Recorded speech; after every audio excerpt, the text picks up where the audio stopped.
प्यारे बुज़ुर्गों, माताओं, भाई और बहनों, जब भी हमें ऐसे मौके मिलते हैं जबकि हम प्रभु की याद में इकट्ठे होते हैं, तो यही मौके हमारे ज़िंदगी के सबसे बेहतरीन मौके होते हैं। इंसान इस दुनिया में जीते हुए इतना इस दुनिया में घुल मिल जाता है कि वो भूल जाता है कि उसका कोई मकसद इस दुनिया के आगे भी है। ज़्यादा लोग तो इस धरती पर आकर यही सोचते हैं कि जिस परिवार में वो पैदा हुए, जिस देश में वो पैदा हुए, सिर्फ उसी की जानकारी उन्होंने पानी है। बहुत से लोग सुबह से शाम तक किसी काम काज में लगे रहते हैं, चाहे वो किसी को पढ़ाएं लिखाएं, चाहे वो कोई कार्य करें, चाहे अपना बिजनेस करें, और समझते हैं कि उससे आगे और कुछ है नहीं। एक छोटा बच्चा, उसको यही समझाया जाता है कि तुमने पढ़ लिख के बड़ा होना है। जब वो स्कूल कॉलेज में से जाता है, उसके बाद जैसे ही वो कोई ना कोई नौकरी करता है, कोई ना कोई बिज़नेस करता है, तो उसे यही समझाया जाता है कि अब तो तुम कुछ कमाने के लायक हो गए, अब तुम्हारी शादी होनी चाहिए।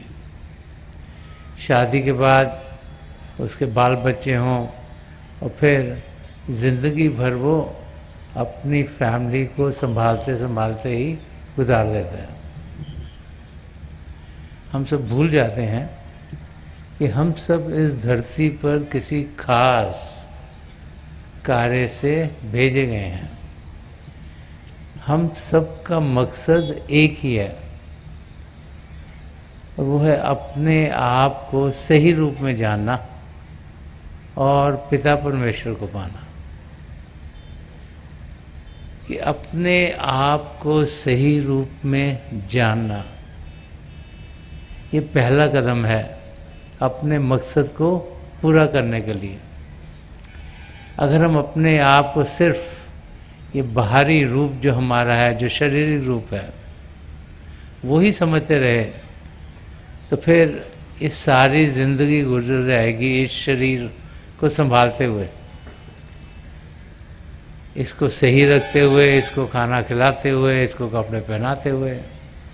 और हम देखेंगे कि ये शरीर जिसे हम बहुत संभालते हैं, बड़ी कोशिश करते हैं कि हमें कोई तकलीफ़ ना हो, लेकिन समय के साथ साथ इसमें कुछ तो तकलीफ़ें शुरू हो जाती हैं और फिर ये एक दिन काम करना बंद कर देता है,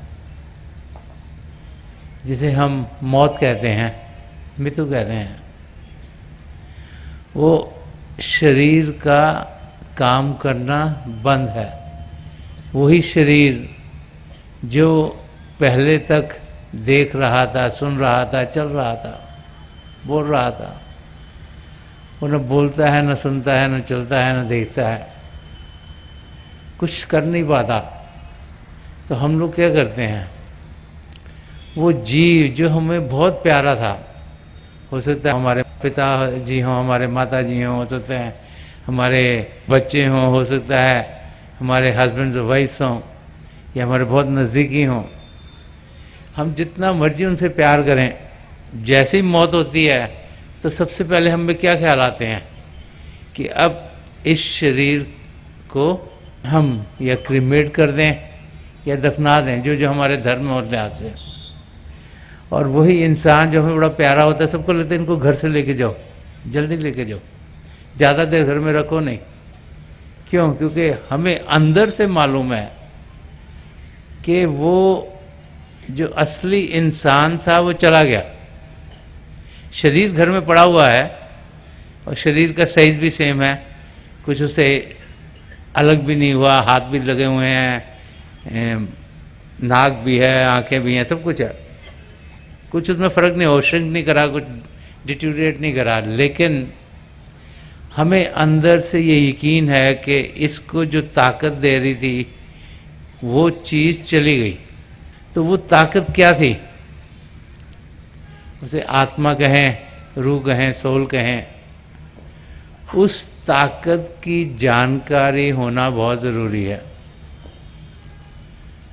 और इसी ध्येय से हमें यहाँ भेजा गया है। हमारी आत्मा 84 लाख जिया जून में चक्कर काट रही है, कभी एक योनि में जाती, कभी दूसरी में, कभी तीसरी में। और ये जो ह्यूमन बॉडी है, जो ये शरीर है, इसे सबसे उत्तम माना गया है कि इसमें वो सब पदार्थ हैं जो हमें चाहिए अपने आप को जानने के लिए और पिता परमेश्वर को पाने के लिए। तो जब हम इस धरती पर आते हैं तो हमारा मकसद ही ये है कि हम अपने आप को उस आत्मिक रूप में जानें। पिता परमेश्वर को सत चित आनंद के ज़रिए पुकारा गया है कि वो सच्चाई के महासागर हैं, वो चेतन हैं, कॉन्शियस हैं और आनंद में होते हैं। और उस अवस्था को पाने के लिए बार बार महापुरुष हमें समझाते हैं कि हमें प्रेम का रास्ता इख्तियार करना होगा।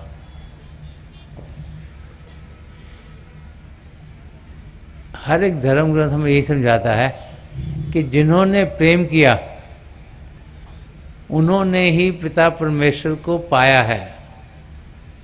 कि प्रभु से प्रेम करना, संदर्शन सिंह जी महाराज फरमा गए कि खुदा से इश्क किया, आदमी से प्यार। कि पहले प्रभु से प्रेम करना है, फिर खुद ब खुद उसका रिजल्ट होगा कि हर एक जीव से हमें प्रेम हो जाएगा। क्योंकि हमें ये अनुभव होगा जब हम प्रभु की नज़दीकी पाएंगे, उनसे एक में एक होंगे कि प्रभु कण कण में समाये हैं, कि हर एक जीव में एक आत्मा है, वो आत्मा परमात्मा का अंश है। और फिर खुद ब खुद लगाव हर एक से होना शुरू हो जाएगा। संदर्शन सिंह जी महाराज एक जगह फरमाते हैं कि मैंने सीखा है ज़माने से मोहब्बत करना, तेरा पैगाम में मोहब्बत मेरे काम आया है। तो अपने सदगुरु से प्रार्थना कर रहे हैं कि आपने जो पैगाम दिया, जो आपने टीचिंग दी, जो प्रेम की टीचिंग थी, उनके ज़रिए ही मैं ज़माने से प्रेम करने के लायक हो गया। तो प्रभु का प्रेम क्या है और उस प्रेम को हम कैसे अनुभव कर सकते हैं? अब इंसानी प्रेम का तो हम अनुभव करते हैं जब किसी से लगावत है, जैसे एक माँ का बेटे से प्रेम, पति पत्नी का प्रेम, भाई बहन का प्रेम। ऐसे प्रेम इंसान अनुभव करता है क्योंकि हम मन इंद्रियों के घाट पर जीते हैं। हम इन आँखों से देखते हैं, कानों से सुनते हैं, नाक से सूंघते हैं, ज़बान से चखते हैं और शरीर में स्पर्श की इंद्रिय है। इतने सेंसर हैं, यहाँ हाथ लगाओ फील होता है, यहाँ लगाओ फील होता है। तो ये 5 इंद्रियाँ जिनके ज़रिए हम इस धरती पर जी रहे होते हैं। जितने भी इम्प्रेशन हम पर आते हैं इंद्रियों के ज़रिए आते हैं और इनके ज़रिए हम सिर्फ शारीरिक तौर पर ही औरों से मिलते जुलते हैं। तो वही हम जानते हैं, वही देखते हैं, वही पहचानते हैं। और जब तक उस लेवल तक रहेंगे तो प्रभु से प्रेम कैसे करें? हमारे पिताजी तो हमको दिखाई देते हैं, हमारी माताजी भी दिखाई देती हैं, मिलते भी हैं, हस्बैंड एंड वाइफ भी मिलते हैं, दिखाई देते हैं, बहन भाई भी दिखाई देते हैं, बाल बच्चे भी दिखाई देते हैं। तो उनसे प्रेम हो सकता है, उनको हम गले मिल सकते हैं, उनसे बातचीत कर सकते हैं, उनको समझ सकते हैं, उनको जान सकते हैं। पिता परमेश्वर को कैसे जाने, जिन्हें ना इन आँखों से देख सकते हैं, ना इन कानों से सुन सकते हैं? तो उनकी जानकारी हम कैसे पाएं? यही धर्म ग्रंथों में हमें समझाया जाता है। महापुरुष जब भी इस धरती पर आए हैं, बार बार हमें समझाते चले आए हैं कि प्रभु प्रेम के महासागर हैं। हम उस महासागर के एक बूंद हैं। प्रभु परमात्मा का अंश आत्मा, उस महासागर की बूंद आत्मा। और अगर हम अपने आप को आत्मिक अवस्था में जानेंगे तब हम पिता परमेश्वर की जानकारी पा सकते हैं। क्योंकि जब तक हम इस शारीरिक अवस्था में रहेंगे तब तक हम प्रभु को जान नहीं सकेंगे, क्योंकि वो तो चेतन है, उनके कोई शरीर नहीं, वो असीम है, कोई लिमिट नहीं है उनकी। ये शरीर दिया जाता है, हम लिमिटेड हो जाते, शरीर के अंदर ही हैं, हमारी आत्मा भी शरीर के अंदर है। लेकिन परमात्मा की कोई लिमिट नहीं है, उनके ऊपर कोई कवरिंग नहीं है, वो कण कण में समाये हुए हैं। जब तक हम अपने आप को उस आत्मिक अवस्था में नहीं पाएंगे तब तक हम पिता परमेश्वर को पा नहीं सकते। और उस आत्मिक अवस्था में जाने के लिए सबसे पहले तो ज़रूरी है कि ये शिव नेत्र, 10वां द्वार, सिंगल थर्ड आई, अलग अलग नेम अलग अलग भाषाओं में से दिए हैं, यहाँ पर अपना ध्यान एकत्रित करें। क्योंकि ये एक गेटवे है, एक ओपनिंग है जहाँ से कि हम पिता परमेश्वर की ओर बढ़ सकते हैं। जो दुनिया अंदर की दुनिया है उसमें हम जा सकते हैं और आध्यात्मिक रास्ते पर हम चल सकते हैं। संदर्शन सिंह जी महाराज ने फरमाया कि मिलेगा रूह को परवाज़ दे के देख जरा, करीब है उसे आवाज़ दे के देख जरा, कि पिता परमेश्वर में ज़रूर मिलेगा। हमने करना कि रूह को उड़ान देनी है।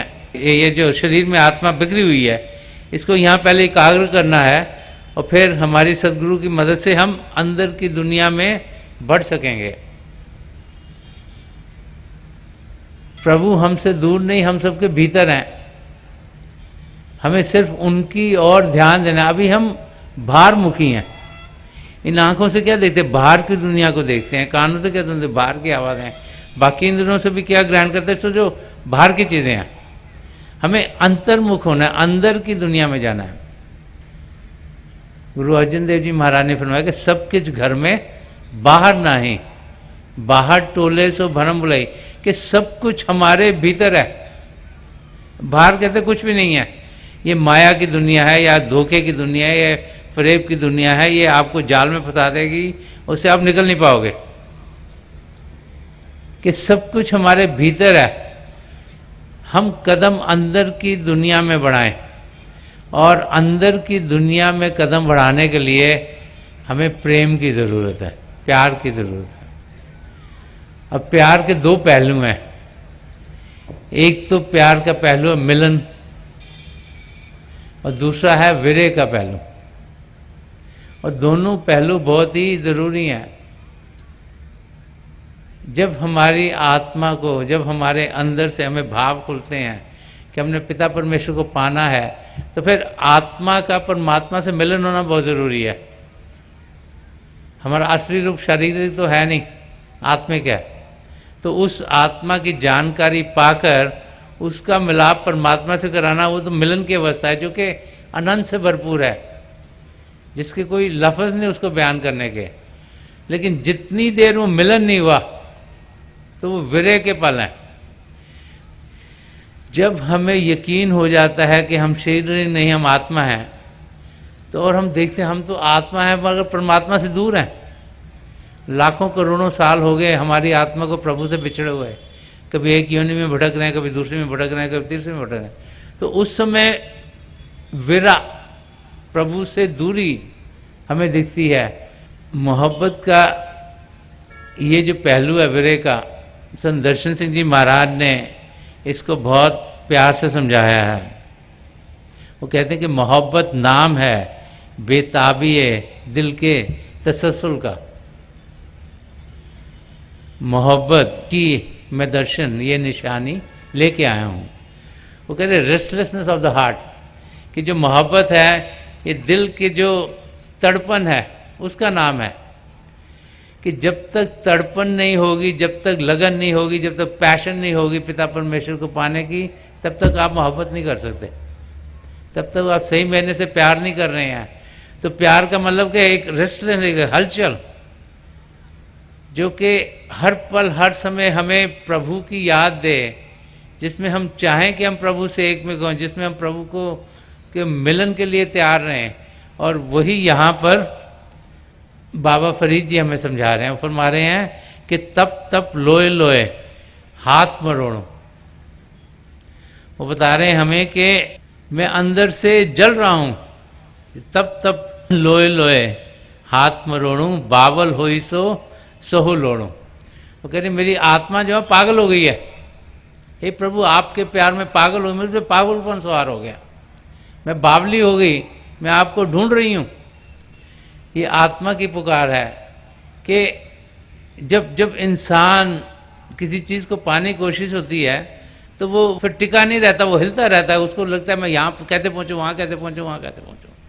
तो इसी से करके फरमा रहे हैं कि मैं अंदर से, आत्मा पुकार रही है कि मैं अंदर से जल रही हूँ और मैं अपने हाथ मरोड़ रही हूँ और मैं आपको पाना चाह रही हूँ, हे प्रभु, कि आपके प्यार में मैं दीवानी हो गई, मेरे में पागलपन छा गया है आपको पाने का, और मैं ढूंढ रही हूँ आपको सब जगह, आप मिल नहीं रहे मुझे। वो अवस्था एक सच्चे शिष्य की ज़िंदगी में ज़रूर आती है, जब हम में जागृति आती है कि इस दुनिया में हम कर क्या रहे हैं। किसी न किसी दिन ये ज़रूर हमारे अंदर भाव खिलते हैं, चाहे अगर कोई बहुत नज़दीकी की मौत हो गई हो या हमें बड़ी मुश्किल पड़ गई हो, या वैसे ही कभी इंसान सोचता है कि मैं कर क्या रहा हूँ, सुबह से रात तक काम करता हूँ, तो गेन क्या करा मैंने। क्योंकि जब किसी को हम देखते हैं जिनकी मौत हुई, तो ना तो उनका बैंक बैलेंस उनके साथ गया, ना उनकी कोई प्रॉपर्टी गई, ना ही उनकी कोई ज्वेलरी गई, ना ही उनके कपड़े गए, तो गया क्या, तो कमाया किस लिए। अगर यहीं सबका सब ये रह जाना है तो उसके लिए हम क्या 24 घंटे भागते रहते हैं, तो हमारे साथ जाता क्या है। हमने प्रभु की नज़दीकी पाई, किसी को मदद की, यहाँ दुनिया में आए कुछ कुछ अच्छे काम करे। अगर ये नहीं करा तो फिर हम बेकार ही ये ज़िंदगी जी रहे हैं। तो जब ऐसे इंसान के अंदर स्टेज आती है, तब फिर हम जो ज़िंदगी का मकसद है, जो पिता परमेश्वर को पाना है, उस और बढ़ना शुरू हो जाते हैं। तो यहाँ पर बाबा फरीद आत्मा की ओर, जब आत्मा में जागृति होती है, जो हम में जागृति होती है कि हम आत्मा हैं, उसकी तरह से समझा रहे हैं कि उस समय हमारे अंदर एक लगन, एक तड़पन, एक रेस्टलेसनेस हो जाती है प्रभु को पाने के लिए। और आगे आत्मा का मिलाप परमात्मा के साथ एक उनके अंग संग होने के तरीके से समझाया जाता है। तो फरमा रहे हैं कि तैसे मन में किया रोज़, मुझ अवगन से ना ही दोष। वो फरमा रहे हैं कि ऐसे लग रहा है कि हे प्रभु आप तो मुझसे रुस गए हो, आप मुझे मिलना नहीं चाह रहे, पर मेरे पे दया कृपा कीजिए। उसमें भी आपकी कोई गलती नहीं है, क्योंकि अवगुण तो सब मुझ में भरे हुए हैं।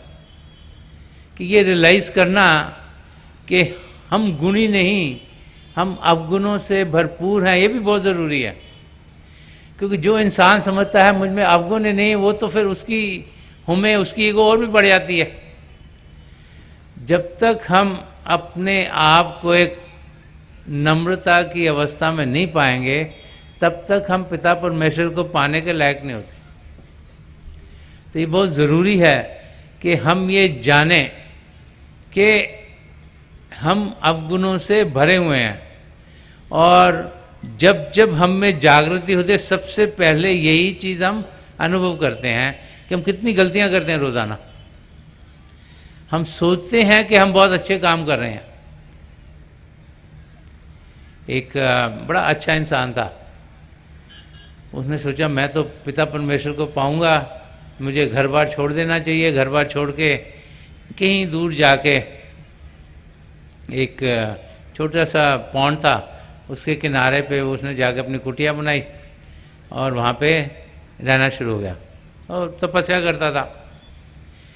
जब उसकी मौत हुई तो जब उसका खाता देखा गया तो प्रभु से के सामने वो हुआ, तो प्रभु ने पूछा कि जो तूने कर्म करें उसका पहले हिसाब किताब करें कि जो दया मेहर से कुछ होता है उसका हिसाब किताब किया जाता है साथ। तो वो तो बड़ा कॉन्फिडेंट था कि मैंने ज़िंदगी भर कोई चीज़ ख़राब ही नहीं करी, मैं तो सब चीज़ अच्छी करता था।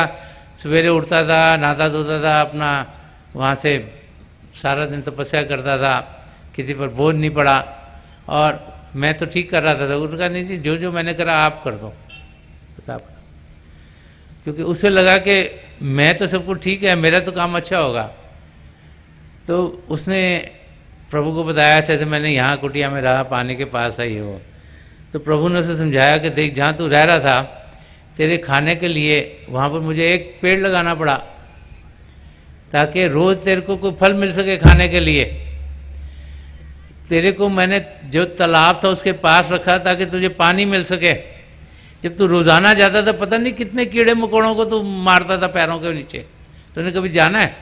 कहता नहीं नहीं, मुझे माफ़ कर दो, मुझे तो दया से ही बख्श दो। तो हम लोग कितनी गलतियां करते हैं, हमारी समझ के दायरे से बाहर है। हर वक्त हम ब्रीथ करें, पता नहीं कितने कीटाणुओं को मार रहे हैं, और जब तक हम सांस नहीं लेंगे हम जी नहीं सकते। चलते हैं तो पता नहीं कितने छोटे छोटे छोटे जीव हमारे पैरों के नीचे खुले जाते हैं। ये तो खाली चलते फिरते थे, और सोचते क्या हैं, करते क्या हैं, बोलते क्या हैं, उसमें भी कितनी गलतियां करते हैं। तो यहाँ पर हमें बाबा फरीद जी एक आत्मा की पुकार से समझा रहे हैं कि फरमा रहे हैं कि मुझ अवगन सह नाही दो। कह रहे कि मैं गुणों से हीन हूँ, आप में तो कोई दोष नहीं है पिता परमेश्वर। ये रियलाइज़ करना कि प्रभु परफेक्ट हैं, और उनकी दया मेहर जब होगी तभी हम अपनी मंजिल की ओर बढ़ेंगे। तो ये पॉइंट यहाँ समझा रहे हैं, आगे समझा रहे हैं कि तय साहिब कि मैं सार ना जानी, जोवन खोया पाछे पछतानी। फरमा रहे कि हे पिता परमेश्वर, आपको मैं जान नहीं सकी, जिंदगी मैंने गुजार दी, जवानी गुजार दी, दुनिया के कारों में लगी रही, अब मैं पछता रही हूँ, क्योंकि अब मौत नज़दीक आ रही है, बुढ़ापा आ गया है, और आप मिले नहीं। तो अब मुझे पछतावा आ रहा है। बहुत सी बार क्या होता है कि इंसान ज़िंदगी भर लगा रहता है, कभी बच्चों का ख्याल करता है, कभी अपनों का, कभी किसी और का, और फिर सोचता मैं जब रिटायर होऊंगा तब पिता परमेश्वर को याद करूंगा। तो एक छोटी सी बच्ची थी, वो स्कूल में जाया करती थी, माँ बाप काम करते थे, जब घर में आती थी तो उसकी दादी माँ होती थी।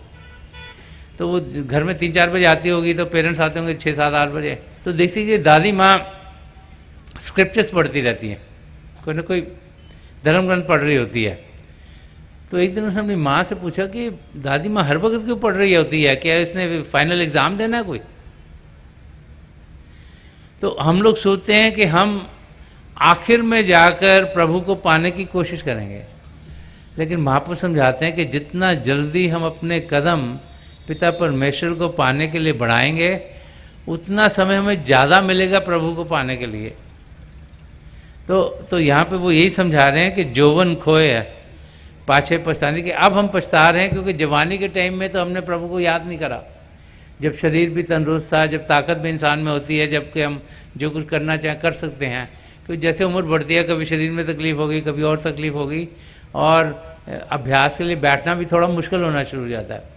तो इसके ज़रिए हमें यही समझाया जा रहा है कि हम जितना जल्दी अपना ध्यान प्रभु की ओर करेंगे, उतना ही हमारे लिए फ़ायदेमंद होगा। और आगे एक एग्ज़ाम्पल बाबा फरीद जी दे रहे हैं, वो कोयल का एग्ज़ाम्पल दे रहे हैं कि कोयल की आवाज़ बड़ी मधुर होती है। जब कोयल गाती है तो सबका दिल बाग बाग हो जाता है। तो कोयल से सवाल कर रहे हैं कि काली कोयल तू कित गुण काली,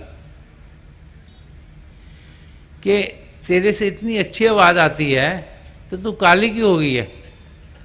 तो वो कहते हैं कि कोयल ने बड़ा अच्छा जवाब दिया कि अपने प्रीतम के हो बिरे जाली, कि मैं अपने प्रीतम की याद में, जैसे पहले बोला है कि तप तप लोए लोए मैं जल रही हूँ, मैं हाथ मरोड़ रही हूँ, और मैं उनके प्यार में, अपने प्रीतम के प्यार में जल जल के काली हो गई। अंदर से विरह की अग्नि में जल जल के काली हो गई। तो इस अवस्था में हमारी आत्मा ने होना है। तभी कोयल की जैसे मधुर आवाज़ है, तभी हम जो हमारे अंदर मधुर आवाज़ प्रभु की चल रही है, जिसे शब्द कहा गया है, उसके साथ हम जुड़ सकते हैं और उसको सुनने के लायक हो सकते हैं और उससे जुड़कर पिता परमेश्वर के अंग संग हो सकते हैं। तो वो एग्जाम्पल ले रहे हैं कि जब विरह में हम में लगन इतनी बढ़ जाती है पिता परमेश्वर को पाने की, तभी हम उनके जैसे बन सकते हैं और उनसे एक में हो सकते हैं। और आगे फरमा रहे हैं कि पिरे बहन कते सुख पाए जा, होए कृपाल तब प्रभु मिलाया। कह रहे हैं कि हे प्रभु, अगर आप नहीं होंगे तो मैं आप में लीन कैसे होंगी? अगर आप मिलोगे नहीं तो ज़िंदगी का मकसद कैसे पूरा होगा? कि अपने आप को मैंने जान लिया कि मैं शरीर नहीं, मैं आत्मा हूँ, लेकिन ज़िंदगी का मकसद सिर्फ अपने आप को जानना नहीं, पिता परमेश्वर को पाना है। तो अगर आप मुझे मिलोगे नहीं, मैं आपको देख नहीं पाऊंगी, सुन नहीं पाऊंगी, तो मैं आपसे मिलूंगी कैसे? तो हे प्रभु, आप कृपालु हो, क्योंकि जब आप कृपालु होगे तभी आप मिलोगे। परमात्मा को खुदा कहा गया। खुदा का मतलब जो खुद आता है, उसको पकड़ के लाया नहीं जा सकता। कि जब प्रभु कृपालु होते हैं, दयालु होते हैं, तभी हमारे अंदर प्रभु के लिए प्रेम जागृत होता है। जब वो कृपालु और दयालु, तभी हम कदम प्रभु की ओर बढ़ा सकते हैं। तो ये फरमा रहे कि होए कृपालता प्रभु मिला है, कि आप कृपा कीजिए, अपनी नजर करम कीजिए, दया दृष्टि मुझ पर डालिए, ताकि मन माया के पर्दे जो मुझे असलियत से रोक रहे हैं वो हट जाएं, ताकि मैं असलियत का अनुभव करूं, ताकि मैं आपकी ओर बढ़ सकूं और जो इस ज़िंदगी का मकसद है, जो आत्मा का मिलाप आप में करवाना है, परमात्मा में कराना है, वो पूरा हो सके। शरीर को शांत करना, मन को शांत करना मुश्किल नहीं है, लेकिन प्रैक्टिस से इंसान कर पाता है। और जब रोज़ाना हम प्रैक्टिस करते हैं तो फिर हम प्रभु को पाने के रास्ते पर तेज़ी से चलने शुरू हो जाते हैं। तो थोड़ी देर के लिए आप अभ्यास के लिए बैठिएगा। जैसे ही बैठे आराम से बैठिएगा, कहीं भी हम बैठ के अभ्यास कर सकते हैं। अपनी आंखें बंद कर लीजिए, जैसे आप सोने के समय करते हैं।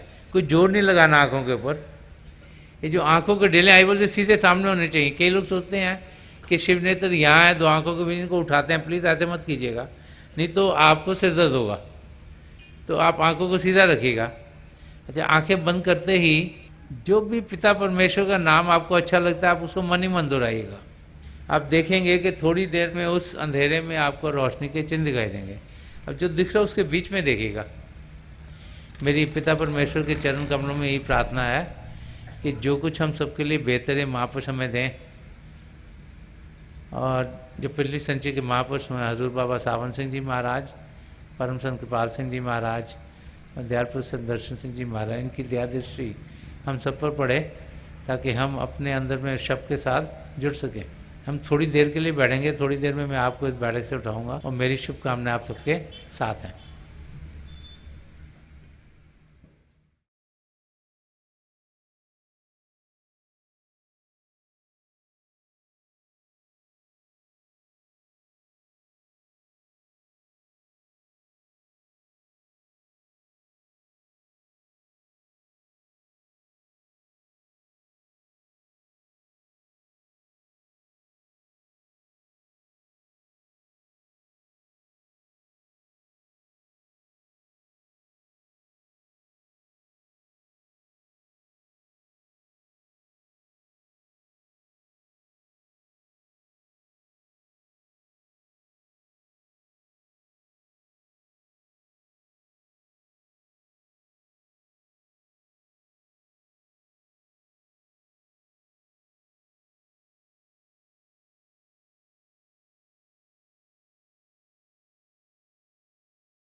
छोड़ दीजिए जी, प्लीज़ लीव ऑफ।